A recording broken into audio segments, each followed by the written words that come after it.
Welcome to the Radio Toons podcast, guys. How's it going? Going good? I hope it's going good. I'm Steve. I'm Ernie. Apologies in advance if I burp during this podcast because I just had a carbonated drink, so that might happen, okay? So might happen. Sorry about that, yeah. But hey, happy 4th of July. Oh yeah, happy 4th of July. That's today. I hope you guys, if you have dogs, keep them indoors. Don't let them get spooked, because they do run away. This is the time of the year where they get lost. Yeah, I actually read it. I think it was BuzzFeed. It's always BuzzFeed, but I read an article that Ernie's was like, number one source for news. number one source for news. I read an article that was like taking care of your dog during the 4th of July, and it starts with, you may like the 4th of July, but the 4th of July to a dog is like Armageddon. And it continues through there, and I'm like, Jesus. Okay. Not exaggerating at all, I assume. Well, they think it's Armageddon, so it's not. They also think that when you leave for work in the morning, you're never coming back. They have no concept of time, right? That's yeah, what exactly. It is. So it's like when you leave and come back, it's like you went to Narnia and came back like in 1 second. It's like you went to war. Yeah. And then you're finally back. But July 4th also means fireworks. Anime Expo. Oh, that's right, the Anime Expo. Yeah. The annual con. I'm kind of pissed, actually. Okay.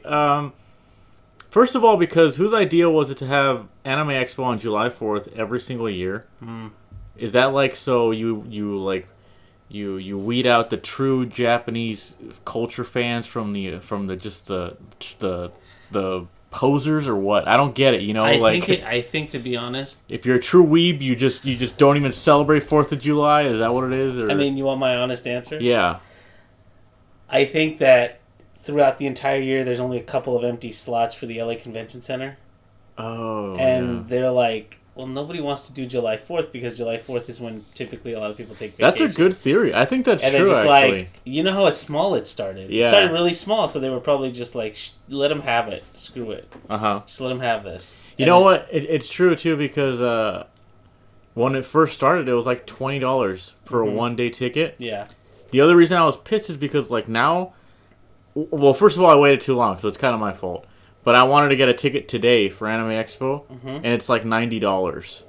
So for the whole weekend, right? Just for one day. Even Sunday? Just for one day. I don't know if it changes. It changes per day. I don't think it does actually. But yeah, I would probably want to go like Sunday or Saturday.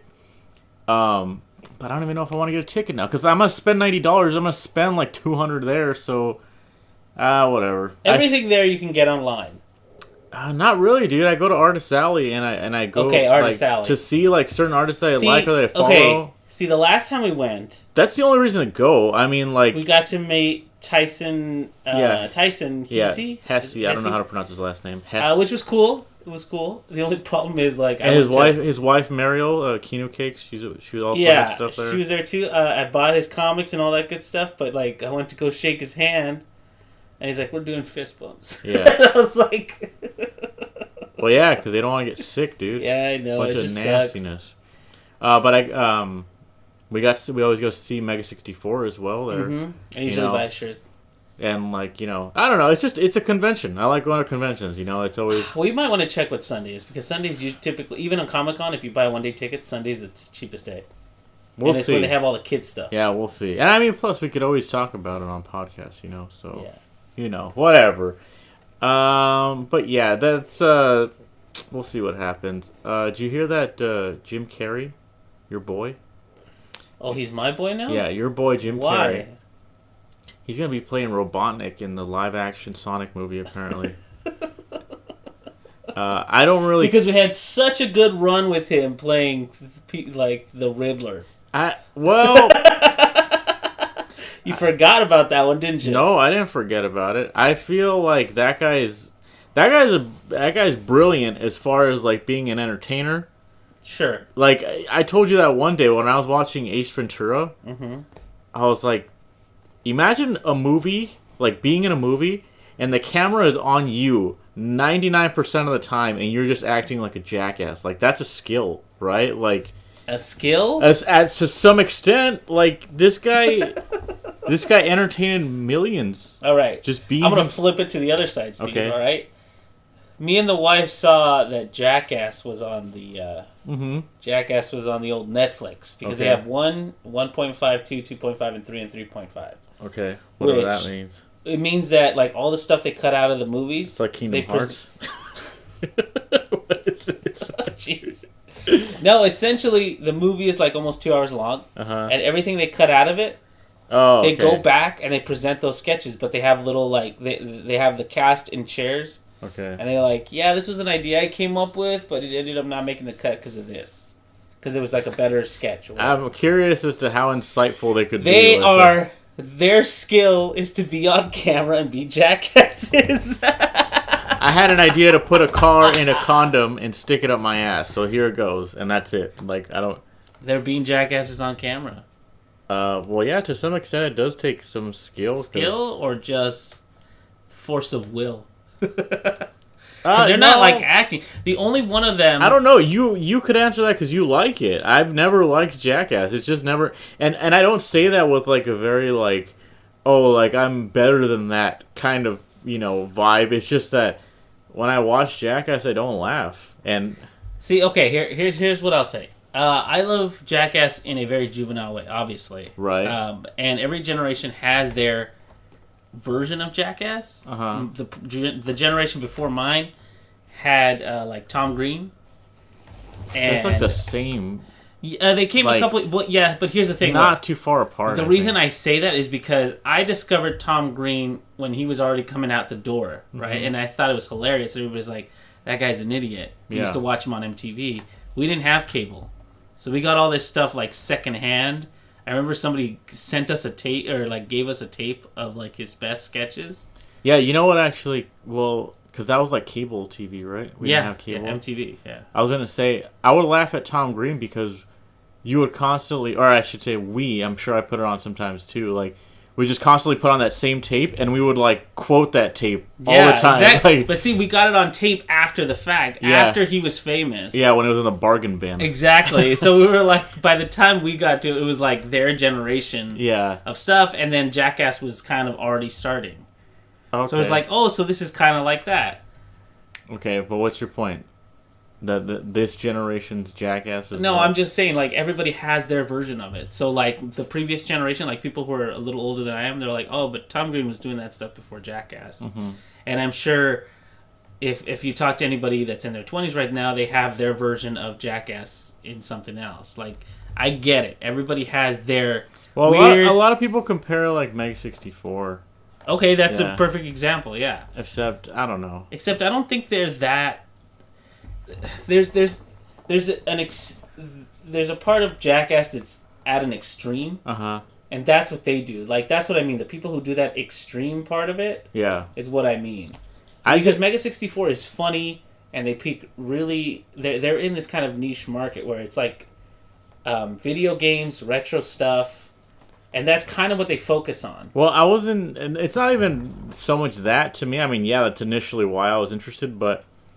I just like their sketches. I think they're funny writers. I think they're funny too. Like their writing is funny. Like, if I'm being completely honest, I don't really laugh at their public stuff.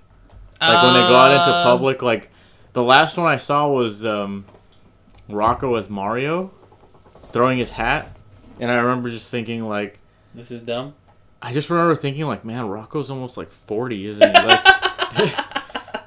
but I don't know, like whatever. Like they can do whatever they want. They got fans. They they love what they do, so that's great for them. Personally, I enjoy the skits more than I enjoy just them going out and being jackasses. You know what I'm saying? Yeah, I do know what you're saying. I actually prefer a lot of their more the simpler the sketch, usually the funnier it is. Like I quote that Street Fighter one.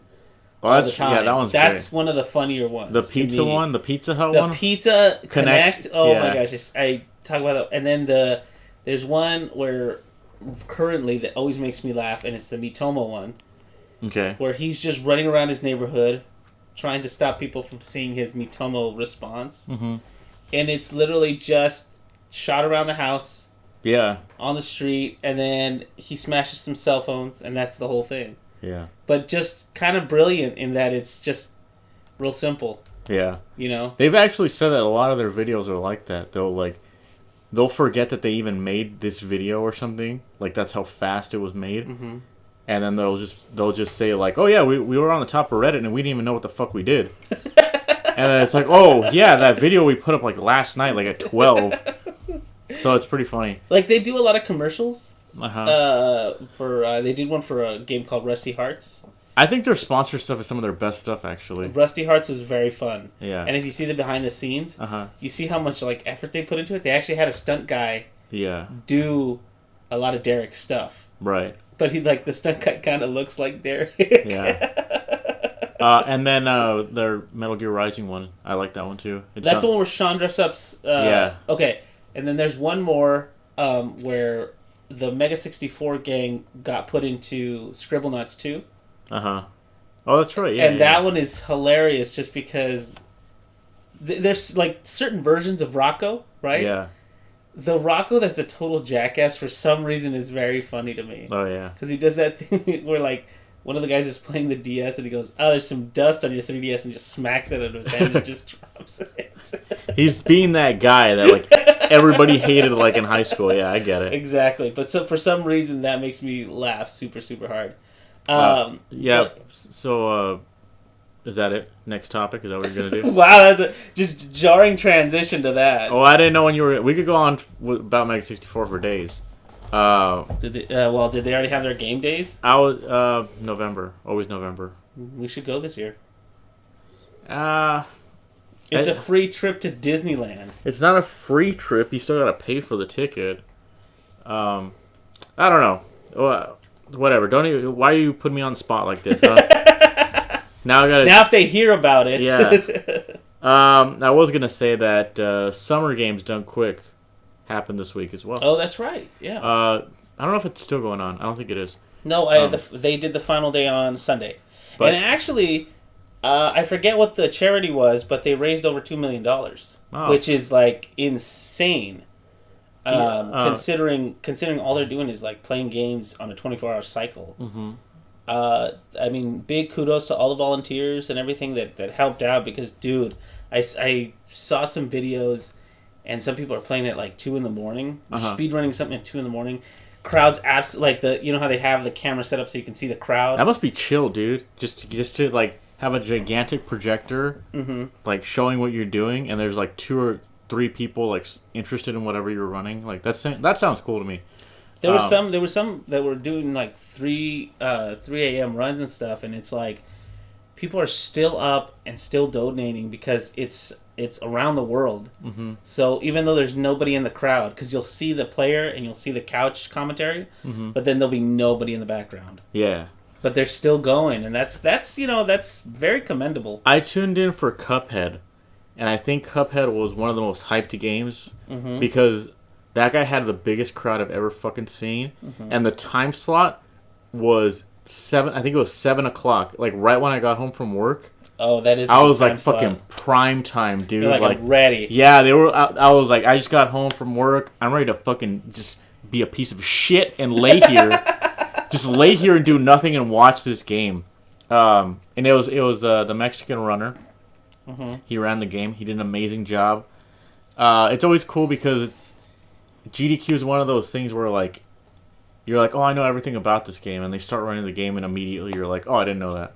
Like, you know? Yeah. Like, I'm sitting here thinking, like, oh, I know everything about Cuphead, and then, like, he does some glitch that kills Grim Matchstick without even going to the third phase. You told me about that. Now, explain that again, because... I don't know the technicalities of it. What I'm guessing, okay, feel free to correct me, that second phase where he puts his neck down and he shoots fireballs, I think there's a kill plane behind him.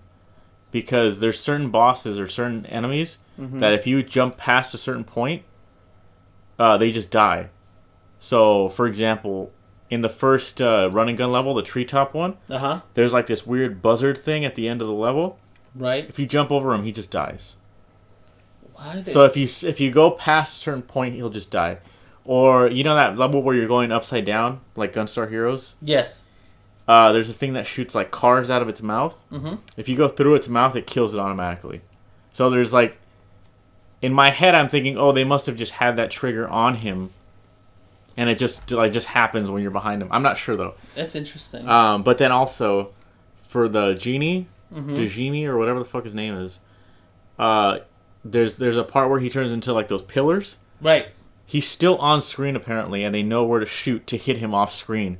So they're doing damage to him while those pillars are like spinning. Really? Yeah, and you navigate him, so he dies at the coffin. He doesn't go from the... What? Yeah, because you know how he goes from the coffin, he goes to, like, the puppet? Yeah. The running puppet, and then he goes to the big head thing. Right. Skips those phases, so he ends at the coffin. It's ridiculous. That is crazy fast. Really cool stuff. I would recommend going to watch it. I don't know. If you see a game on their like their page that you like, I think it's super interesting to go see like how somebody like completely destroys the game. I will say some of them are kind of boring. The ones that don't have like real exploits, the ones that are basically like you're walking at the same pace the whole time, are like. Well, no, I was gonna say there's some where the exploits are so jarring. Like they had this they had these on the comps, and then I went to go look at it, and it's essentially there's a Prince of Persia PC version. Okay. It's like 3D, and he had to wait for this glitch to complete to push him further into the game. So you're just kind of sitting there for 5 minutes while nothing happens. Was it really 5 minutes though? No. It's like 30, 20 seconds or something like that. But it's not like even just that long. No, but it's just like he's like, bear with me while this finishes up. The ones I don't understand are where like they're like, oh, I'm gonna run Final Fantasy 7 in 8 hours. And I'm like, dude, I'm not gonna sit here and watch this. I'm sorry, I love that game. I'm not gonna sit here and watch this. I don't know how you like. What are the milestones in that? Because I'm not exactly sure how they do the speed runnings on this one. I know for some games they do milestones where like once you pass a certain area, it's like a lap. And they're doing like first level lap is like this much time, this much time, this much time. They don't do that for marathons. They usually do that for their own streams. Okay. They have programs that keep track of their stuff. And correct me if I'm wrong again, but they call them like gold splits. The program or whatever you're running in tandem with your game will tell you when you've gotten the best time ever for this certain section of the game. Gotcha. And it'll turn gold. Oh, cool. Yeah, well, that's handy. Yeah. They've completely like got this entire thing down to a science. You know, like it's insanity. If you want to get into speedrunning, they're like very open to people joining and all that stuff. I will say like I always focus on the cringe part of it. But to be honest, like the community seems genuinely nice and very accepting. And they're just there to have fun. There's this guy named Bubbles de Fuego. I think that's his name. He runs Fallout. I always watch Fallout when they run it because the glitches are. It's fucking. That game is full of glitches. Fallout's glitchy. Everyone knows that. You know, Bethesda games in general are always glitchy. But one year before he started his run, he said, "Welcome to the 2016 cringe compilation." And somebody used that in their compilation. I was like, you know what? This guy's all right. This guy gets it. Yeah, this guy's in on the joke. He gets it. I like that, you know. But yeah, I was watching actually Mario Odyssey. That game is beautiful when they speedrun it. Yeah. That game is like. But dude, like the way that they use the hat and the wall jumps, dude, you got to be like so damn good with your button presses and timing to do that technique to get over shit. Well, what I was gonna bring up is it really like brings to light the fact that there's a shitload of techniques in Mario Odyssey, and not just that, but the fact that they're all useful. They use like the ground pound jump from 3D World. Remember that, where you ground pound, you jump. And it gets you like a little more height. Yeah. Yeah, they use the roll. So when you shake the controller, he rolls on the ground when you're crouching. Right, and that speeds you up. That's their main way of moving around. Right. There's also a way to shoot the hat at the floor. You can shoot Cappy at like the floor and hold him there. They do such cool shit. You could do that to jump to get like an extra bounce, right? Yeah, but what I'm saying is they throw it like down. They know where to place the hat and stuff, which is crazy. Because I'm thinking like, oh, you just throw it in front of you. They have all these crazy setups. Like one of them, like if this even translates to just audio, there's at one point he's in the Mexican sand place, right? And he throws his hat, in front of a bullet bill gun thing. Okay. He goes to get a moon, and then as soon as he grabs it, as soon as that little like cutscene ends, he gets teleported back to the bullet bill because he captures him with a hat. Oh, are you serious? Because it was like spitting there. You know what I'm saying? Oh, wow. So that's like one of the ways that they like use everything in their disposal, basically. That means that everything's. So okay, so I don't know if a lot of you know a lot about how games run in terms of perspective, but like that means that the level is loaded and always running all at the same time. Some games, when you're not looking at them or you're far away from it, it'll clip out stuff that you don't need to save memory. But in this game, that means the whole thing is loaded, because if the bullet bill launches and you're like transported back, that's crazy. The only thing I know as far as that is that enemies, wherever the camera's facing, is where the enemies see you. Yeah, yeah. That's the only thing I know. And they do use that. There's a certain part of the run where he like faces the camera in a certain direction, so that it spawns some enemy that he needs or some shit like that. Yeah, that's funny. It's all really technical. But like I was saying on Play Toons, on our playthrough channel thing, it's just always really interesting to hear the technicalities of speedruns and stuff like that, and how people like dissect a game basically, and you know, I don't know, the science of it. I should say the science of it. I was following this channel. I believe it's called Summoning Salt. Okay. But this guy makes videos about progressions of world records, and they're also really interesting. So he'll talk about how like, oh, in like the fucking 90s, this guy put out a speedrun on tape of him like recording his TV, and then from there people were just like, oh, you could optimize this right here and this and this and this, and then like to where it stands like today, or to when the video was made. And they're all pretty interesting stories. It's cool. It's crazy how much like speedruns are taken very seriously. Like that whole Twin Galaxies thing that happened a while back. Yeah. What's his name? David Mitchell. Billy Mitchell. Yeah. Lost all of his world records because he essentially owned Twin Galaxies. Yeah. And so that's why when he said, "Oh, I made this record," they're like, "Okay, the boss says he made that record. Yeah. Put it on there." But not only that. There was another dude who submitted his record on videotape to Twin Galaxies, and it was for this game on Atari called Roadster, something like that. There wasn't a video of it. It was just by... a screenshot. No. It was... I don't know if it was a screenshot. I just know that it was just by this ref who was qualified or whatever to be a ref. He was the only one that saw the record. He lost his job there afterwards. And the guy that, like, I saw a video on it. The guy that did the video tried to track down this referee, and it turned out he's in jail. So he I remember reading all this, but there is a screenshot, because that same person who was doing that was like, there's some, because it's an old screenshot and it's not a very high fidelity, it was very hard to tell whether or not the screenshot was real or not. Yeah. But he was talking about how, like, he got into some weird science about it being not laid out on a grid correctly.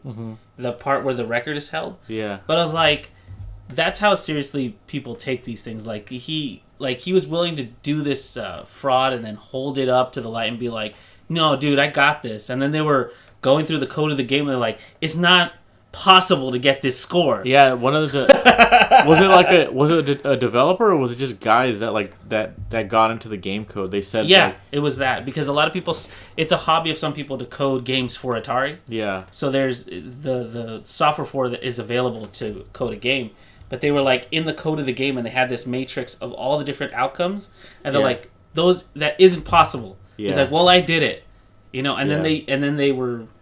There's a video of him trying it again. Yeah, and he can't get anywhere close to that score. Yeah. And it's like, oh, it's just because of the controller or something's messed up. And I was like, this guy's so BS and stuff.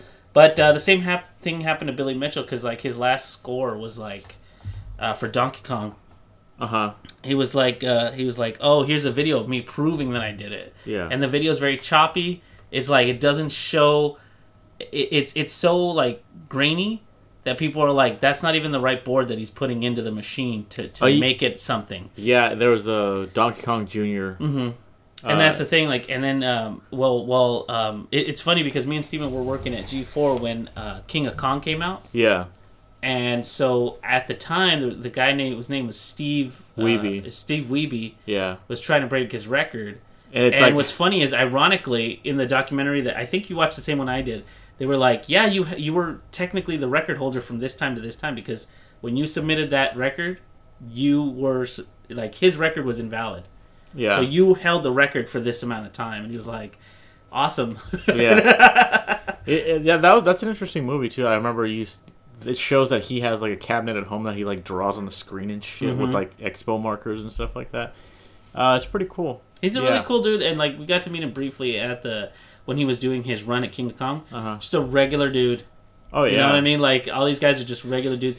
And that's why I like watching, like, a lot of these games when they run them. Like, there was the one I saw that I was super impressed with the Goof Troop run. Yeah. Because it's a co-op game. Yeah. And the first time I'd ever seen that game, it's no joke, was on Game Grumps. Yeah. Watching John and Aaron do it. I was like, this game takes so much coordination. And watching that run is super impressive. Yeah, I want to say that they also do Portal 2 with 2 people. I haven't seen that run yet, yeah, but I'm sure they do. They don't run the same games every year. What's interesting about that, though, if you've ever seen a game one year, you should always watch it the next year. Because the next year they have new shit. Like, I watched Sonic Adventure like 3 years in a row. One? Yeah. Wow. Every single time there's some new glitch, some new exploit, some new like optimization to the route, whatever. And it's bonkers. It's crazy. It's really cool. It's funny that we got to watch this, and we were playing one of the games that I've seen speedrun the most, which is Mario 64. Because so before we start the game and before we start recording it for Playtunes, we just kind of mess around sometimes, look at all the levels, and we're like, okay, we're going to do this one. And then Steven started, like, long jumping on the staircase at the top of the thing. And I was like, what are you doing? He's like, I'm going to try to get in the wall through here. I was like, I love that it's such common knowledge that you can... This is a speedrunning technique that, through emulation, Steven knows how to do this. Yeah. Just because there's certain things that you just know. Hard. Yeah, it's not that hard to do, which is cool. But I bet you even this year there's new stuff about Mario 64. Maybe. Yeah, I wouldn't be surprised. But you know what's funny is you were saying, like, Steve Wiebe is like a regular guy and whatnot. All those dudes that do speedruns, there's like maybe 1 or 2 guys that run multiple games. At least like on as a presentation or whatever. Right. Like I know Bubbles Del Fuego runs like other Bethesda games or Elder Scrolls games, I think. But it's like, yeah, they're just normal dudes that like pick a game. And they're just really good at this game. And they'll get super good at it, and then they'll be good enough to play on stage, and then there you go. Like, it's fucking crazy to me that like it's like they just dedicate themselves, and sometimes it's a super obscure game. Yeah, like super you've never heard of this game, and it's just like this guy just plays it all the time. This guy or girl just plays it all the time. It's funny too because it's sometimes it's like a shitty game, and they're just like this game rocks. What's the most obscure game you saw? I don't know actually. That's a tough one because I know people. There was 1 year where I saw the Clash of Demon Head on NES, which isn't very obscure as a game, but I was just kind of like, why would you run that? Like it just seems like such a weird game to run. I saw Darkest Dungeon. The one, and I only stopped because I was like, isn't that the game that I think it was JonTron ran that game like on his. I think he ran it, or Angry Video Game Nerd ran it. I was like, this game looks so dumb, but this guy was like running it like crazy. You mean like made a video about it? It was probably... No, it was on the game. Yeah, made a video on it. Yeah. Oh, okay. It was called Darkest Dungeon, and it looks nothing like the cover art, and it looks super Japanese. But like this little kid running around in armor, and I was just like, this looks dumb. Yeah. But the guy was running it like so ridiculously precise. I think that's what it is about a game that makes it like runnable. Is that if it has an exploit that makes shit go fast, basically. So not necessarily like whether or not it plays well, you know. But yeah, very cool event. And you know, like I said earlier, try to see, like it's fun watching the cringe comps, but just see past them. Because they're really trying to make this thing like super legitimate. Because like their little sketches and stuff, they're really bad. And I mean, if that's what gets you into it, that's fine. They need more viewership. Yeah. Like I said, they got 2 million though this year, so I mean, good for them. They've broken 2 million before as well. Yeah. Really? Yeah. So. Well, I mean, still like. Yeah, it's a shitload of money. I'm sure those hospitals or whatever the fuck they donate to are like, yes, yes, thank more, you, please. Yes, thank you. For so that. good on them, like I said. Yeah. Big news as far as Overwatch is concerned. Mm-hmm. It was last week at this point. Yeah, it was. But it's like the day after we recorded, they put a new hero on PTR, so I didn't get to talk about it. But they put out Hammond, also known as Wrecking Ball. No one's gonna call him that, by the way. Okay. No, but no one's gonna call him Wrecking Ball. Yeah, like what they were trying to call Lucio. They were trying to call him Beat when he first came out, but eventually everybody just calls him Lucio. What do you mean? Because he looks like the Jet Set Radio guy. No, but Wrecking Ball is his actual name. In what? Overwatch, his name is Wrecking Ball. And are you serious? Yeah, and it's like everyone knows his name is Hammond, like yeah, because that's what they were teasing, and that's the name that you see in the game. Like they'll it's probably like, change it. No, I don't know about that. My friend made a good point. Is that like in his story or whatever, this hamster lands from space into Junkertown. Right. Nobody knows it's a hamster. His mech thing, he modified it to talk, like his escape pod thing. Yeah. You know this. Yeah, I saw the little video because remember well, that's my point. Is that nobody knows it's Hammond, so they know him as Wrecking Ball, a fucking like mech that kills things. All right. That's why it's his name. He's not necessarily Hammond. He's Wrecking Ball. Whatever. Right. Anyway, I was just trying to explain to you. I'm sure people don't know him as Genji because he just murders everybody. But yeah, I'm sure they.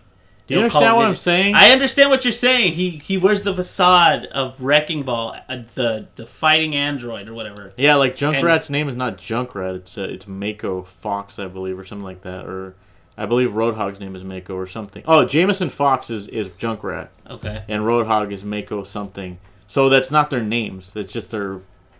So he goes, right. Yeah, whatever. Anyway, he's the strangest character they've ever made, in my opinion. He is just fucking super weird. If you ever played Metroid Prime, he's ball mode. He's just morph ball mode from Metroid Prime. Not nearly as fast. No, he's pretty slow. But most of his movement is based on him rolling around in a ball. Go figure, he's a hamster. And he has a slam. I saw some of the gameplay. I was like, this is interesting. He's really interesting. Super fun, I would say. I had some really good matches with him in PTR. He has a grappling hook. I don't know if you saw that. I did. So he can grapple to ceilings or walls and just swing. So there's parts of maps where it's like if there's a bridge, you can latch onto the bottom and just go complete like 360 around the entire thing. I actually watched a video of people. There's after the fact or during a certain period of time, they have these videos called like in Street Fighter 5 they had Rio is OP. Okay. Rio is OP and stuff like that, and then there's like somebody put one that said there's something wrong with Hammond. Okay. And it was like, he's doing his wrecking ball thing and then he slams in the ground, but he gets stuck in the geometry in certain places. So like apparently he's having a lot of trouble with the geometry of some levels. Where he's just getting stuck because of the way that he latches on and swings. Oh, okay, yeah. Certain spots he's not supposed to get to because you're coming in at an angle. Well, it's on PTR for a reason. They're testing it. Yeah. But I have noticed that sometimes when I try to swing into a wall, I will just go through it. Mm-hmm. So that's definitely something that they gotta fix. I mean, I think they did that because he's getting stuck in walls and stuff. I think honestly, it seems like actually, maybe I'm wrong. I don't know, but. It seems like it'd be a challenge to program him like correctly because a lot of his movements based on like physics and stuff. Sure. So everything has to have really decent collision, and that's not always like. It's not as.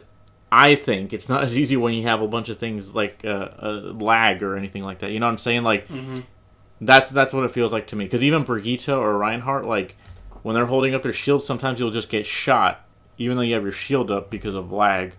So I'm wondering like how lag affects. I keep wanting to call him Hamtaro because everybody keeps putting Hamtaro gifs on Twitter with some stupid. That's funny. Well, anyway, yeah, Hammond, that's his name. But he's really fun. I would say if you have PTR, or if you don't, get it. It's free on PC. You can just grab it. I love testing. What if they play console? Then you're fucked. Sorry. But I mean, they bring all of these to console eventually, right? Yeah, but it's just I don't know. I think it's cool to be part of the process, you know? Mm-hmm. Be part of how the what is it, the sausages are made or whatever the fuck, you know? Oh, yeah, development. I think it's cool, you know, like I don't know. It's like I said, it's free, so it's like why wouldn't you do that, you know? And in a game that's competitive, you always want the edge. So you want to try out these characters beforehand, you know? Like Not to mention, I mean, because people are so involved and they're passionate about these kind of things, gives them better feedback. So ultimately, it makes just a better game. Yeah, it's cool too because him and Brigitte were put up on PTR like super early because they knew like these characters they're pretty wild. Like so Brigitte too? Yeah, like they put up Brigitte like pretty early, and she didn't have like when I say they put them up early, they didn't have any cosmetics or anything. They didn't have any skins. Oh, that's what you mean. It's just no voice lines, no sprays, no skins. Yeah. It's just them because they just want this to fucking work before they start like gussying them up. Like I think Moira. I'm not sure, but I think Moira, when they put her on PTR, she already had all her skins. She was like fully tested, whatever. Like, and Moira seemed very fleshed out when you started to play her because you automatically were like, dude, if you play Moira, you win. Yeah, you know what's crazy too is like, so they Hammond's out. Mm-hmm. They gotta announce another character for BlizzCon, right? Like, do they? They've had one every single year. Sombra, Moira. So this year has to be another. I would assume. Like, why wouldn't they do that? You know? Well, they have. And now that I think about it, I think it's been at least like 2 characters per year. So who knows? Okay, so this year has only been Hammond? Yeah, so far. Are you sure? Yeah, Moira was last November. Huh. What about what the Mace girl? What's her name? Brigitte? Yeah. Oh yeah, you're right. So that would be 2, right? Yeah, but that's my point. Is like, why would they put Hammond out now? Like, they have to have another one in the works, right? I would hope so. I don't know. Maybe they're gonna announce like a new. They always do something big, like a level. So that means that they're probably trying to get Hammond out of the way. Mm-hmm. I'd be like, give him the new character now because we want to reserve the big thing for BlizzCon. I was actually surprised too because I saw a lot of people like this character's stupid, and I'm like, dude, this game was fucking $40 2 years ago. Like 3, dude. I think it's been 3 years. Yeah, it's been a while. Like, just think about how much shit you're getting for free from this game. It's insane Every to year. me. It's so insane to me. I love that about Overwatch. Like, you just load it up and it's like stuff is new. But yeah. Anyway, enough about Overwatch. I'm sure you've heard enough about Overwatch. Yeah, I want to talk about VidCon. Why don't you talk about that thing that we were talking about on Playtoons? Yeah. So for Father's Day this year, my wife got me something called Finder Seekers. Yeah. And if any of you, I'm sure like 90% of you have had like a loot box, like Loot Crate, Loot Box, any of these like anime box, blah blah blah. It's just stuff that they give you. You named one. No, Loot Crate. Yeah. An anime box. Anime box isn't real. Is that real? Yeah, you get a bunch of anime stuff every month. These things are not named. Domix sold it to me. These are not named very creatively. Wow. What I mean, you can also send groceries sent to you in a box every month. Blue Apron. What is it called? Nature Box. Nature Box. There's that. So it's just a box full of stuff, right? And they're like $20 value, guaranteed, blah, blah, blah. This is very different because it's not a box of stuff that you get. Just like, it's not just trinkets and stuff. It's a whole story filled with about 10 puzzles that you have to solve. So there's kind of an overarching story, not like super tied together, but they give you these puzzles that range in difficulty and have about 5 hours of play in it, depending on how fast you are. And they have done so much research and put this whole team together so well that it was genuinely one of the most fun like puzzles I've played in a long time. Cool. I will say there was a bit. If I'm being real critical about it, I will say it was a bit lopsided. And there were certain parts where, like, well, we'll get into it as we talk about it. But okay, so let me just kind of fill in the gaps here. This month's was Petra, right?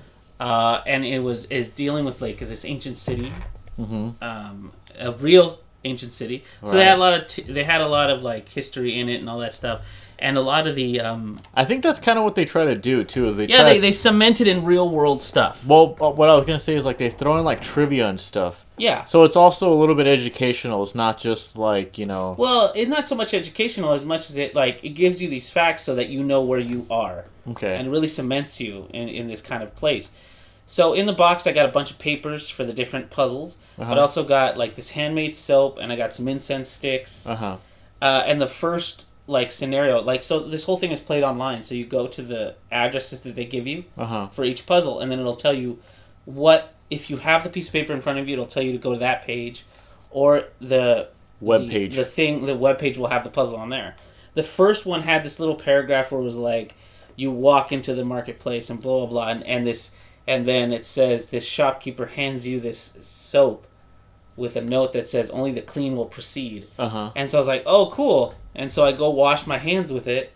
And then as I'm washing my hands, I notice a seam around the entire thing. So I kind of smash it to try and like break it in half. And lo and behold, when it breaks it in half, the word amber is in the inside. Yeah. You type that in and you get to the next area. And I was like, that's really cool. I love that. It was. Yeah, I was gonna say that was probably the coolest thing. Was like, at least from this box or whatever. I feel like they started real strong, and they were like, we got. They were like, we got this fucking. We got this fucking soap thing. That's going in right away, dude. That's hooking them right away. Okay, so what was cool about the soap was that the soap is handmade and it has this it's very fragrant. So the box. Oh, the box smelled good, yeah. Like it was from another world, and I was smelling the box a lot and had it near me. I was like, I feel like I'm in this world, dude. Yeah, like, I hope they do that more. I hope the other things have like scented stuff because it really helped with like the immersion. Like I agree. Like even when I passed by, like we used to have it on the dinner table. When I passed by the dinner table and I smell it, I'm like, Finder seekers. Yeah. But we were playing that fucking puzzle thing. I remember that, you know? It was good because there's a lot of variance in the puzzles, but one thing that they do to kind of help you with your progression is at the end of every puzzle, there was 10 in total for this one, and at the end of each progression you get a set of words and you find them in this crossword puzzle, and then that has a picture that it develops throughout the entire thing, and then it gives you your quote-unquote find for the last part of it. Wait a minute, real fast.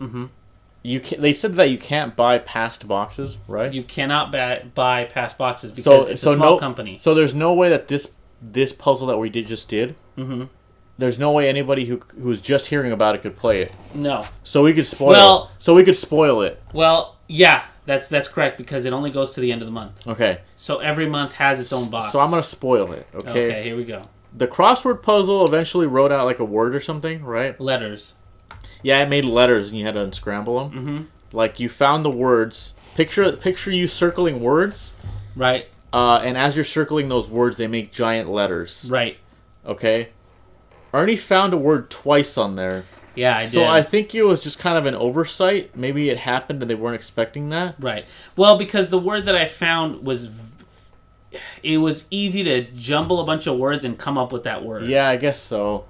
But because of that, at the end of the puzzle, we were just like, what is this fucking line here that doesn't look like anything? And then I had to double check all the words. Yeah, so we had to like find it again, and I was like, oh, okay, and then it turned out it was, somewhere else or whatever.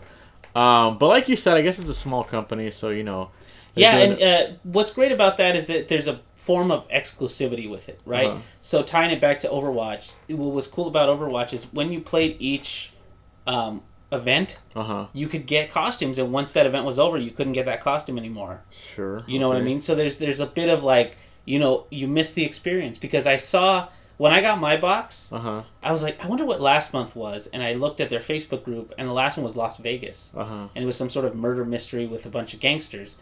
I was like, this is so freaking cool. This would have been fun to play. That would have been cool. But this one was great. I can't rave about it enough, just because I think the box was like $30 a month or something like that. It's pretty expensive. 5 hours of gameplay, but it's like so well done that the more you get, the cheaper the boxes are. So I think the best one is like for the entire year, it's $10 a box. I wouldn't say it was that hard either. I got stuck. I'm not trying to gloat. I'm not trying to gloat when I say that. I'm saying that if you have like a 12-year-old child or something. No. Yeah, I think so. I think no. That they could do it on their own. No, but I think you and your son, or like you and your kid. Okay, maybe that. But dude, we started looking up like ancient cryptic password systems to locate one. Okay, but that's kind of my point. Is that like once we got to that point, I knew like no puzzle has been this crazy. We're looking too far, and sure enough, it's like the answer was kind of right in front of us. It wasn't that crazy, you know what I'm saying? Like we were on the right track. I'm not trying to downplay the No, puzzle. I disagree with what you're saying, because if we hadn't looked at that, we wouldn't have looked at something else. Okay, so if we hadn't looked at that key online, that picture of that certain type of cryptography, like we wouldn't have matched that shape to the shape we saw in the pages. So we wouldn't have gotten there, because then you would have been like, I don't get what this is. Right. You have to admit that. No, I know, but what I'm saying is, whatever. It's hard to explain if you weren't there, I guess. But I don't know. Some of the other puzzles, like the incense one, you had to just line up the incense. Was kind of like, okay. Actually, that I will say was a disappointment, because I thought it was going to be something way cooler, like light these incenses and hold the page there, and maybe it'll change the. Because I watched a lot of these. I love Indiana Jones. Yeah. And I love movies like National Treasure. There was one point where like Nicolas Cage had to breathe. He went like on a piece of paper to bring heat to it, and then that showed off what was there. Oh, okay. And I thought it was going to be something like that. Like you put the smoke on it, and it was going to change the thing. I was like, oh, that would have been cool. But no, it was like, lay these sticks down. I was like, this is stupid. Maybe it was something like they just didn't want to be liable for like but it's not fire. Like I don't know. I'll accept that only because that's kind of a good explanation, I guess. But it's like, that's lazy in my opinion. The one that I thought was probably the worst. I know which one you're going to say. Can I say it? Go for it. The one where you cut stuff out. Yeah, you had to...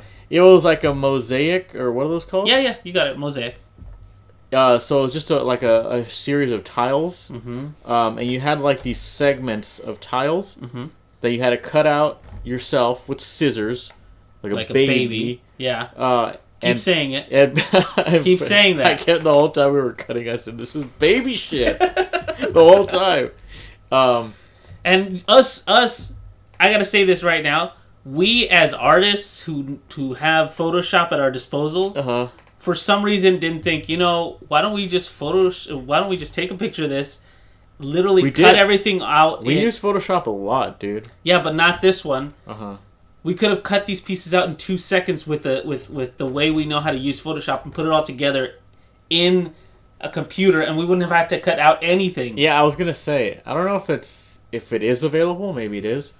They should offer like copies of that, like black and white copies of some of those pages, because it's like once you fuck them up. I think they don't do that, because then you could distribute the puzzles to different people. So if it's like, well, what's the they wouldn't be able to do they wouldn't be able to do the soap, and they wouldn't be able to do the incense. I mean, they could do the incense, but you wouldn't know how to solve it, because the incense is the key. Sure. To the incense. It's not like the smell is like. No, but you get what I'm saying. Just to elaborate, the incense puzzle, right? For those of you at home, there was like these letters scattered around this piece of parchment paper, right? Looking parchment paper. It was just regular paper. And they said like they gave you these two letters that seemed like just arbitrary letters. Once you put the stick though across these two letters, one of the letters, it would like this the incense stick would extend to like another letter basically. Exactly. So it would be like pointing somewhere else once you lined it up with these letters. So then you take that letter and you add it to the and then that spells out a word. Yeah. I will say another highlight was the theater where we had to line up the numbers. That was okay, yeah. It was and the pipe one too. The pipe one was good. Yeah. Because the pipe, there was a puzzle about laying out certain pipes, and it felt a lot like a Sudoku puzzle. It was like the requirements of every It felt block. like a crossword puzzle. It didn't really. Oh, you know what? Actually, it was more like Minesweeper. Because it's like the number that was revealed told you how many pipes extended out of it. So it was like that. Yeah. I will say this. With the whole like nerd culture thing becoming more apparent, the one good thing I would say that comes out of it is that I'm seeing like a rise in these like escape the room, real life escape the room, and like puzzle-esque stuff in general. Yeah. I love puzzle shit. Me and Ernie love puzzle shit. So it's cool that like now it's finally like extended to like, oh, get puzzles every month. Like I'm actually like, okay, that's cool. Like I'm actually curious to see what next month's is, because actually we had a good time out there. Like just fucking. It was like 3 a.m. We were both like we were exhausted. And the thing is, like the last, I'll let you in on the little scene. It was 2 a.m. It was 2. It wasn't 3. And we had gotten we had been working on it since like 10 o'clock. Yeah, so we finished it all in one night. We spent a good amount of time on it. Well, no, I had gone about, would you say like 40%? And I had gotten stuck on that one puzzle. Oh, you did some other stuff before. And then we started kind of burning through it. But like, once we got to the very end, I think the final piece wasn't as easy as like unscramble these words, right? Because me and him started doing like all these different combinations of this word. Yeah. And we're like, we can't figure this out. We went to sleep. But Steven was like, you know what you should do? You should join the Facebook group. And I was like, oh yeah, okay, let's do that. And then I went to sleep. And when I woke up, everybody was asking about it. I was like, what do I do? How do I find that last word? I've been unscrambling. And then someone was like, he's like, the game encourages you to look up stuff about Petra, the city, on the Wikipedia page. And I was like, okay, let's do that. And I went into this Wikipedia page. Took me like 20 minutes just reading stuff. And then like I found a word in there that had the same letters and the same amount of letters. So I was like, okay, cool. We found it. It took you 20 minutes to press Control F and then just type in the word. The thing is, like, Petra has a lot of sub-links. So I did do that. Okay. but like, I was like, well, if it's not the word, how am I going to find it?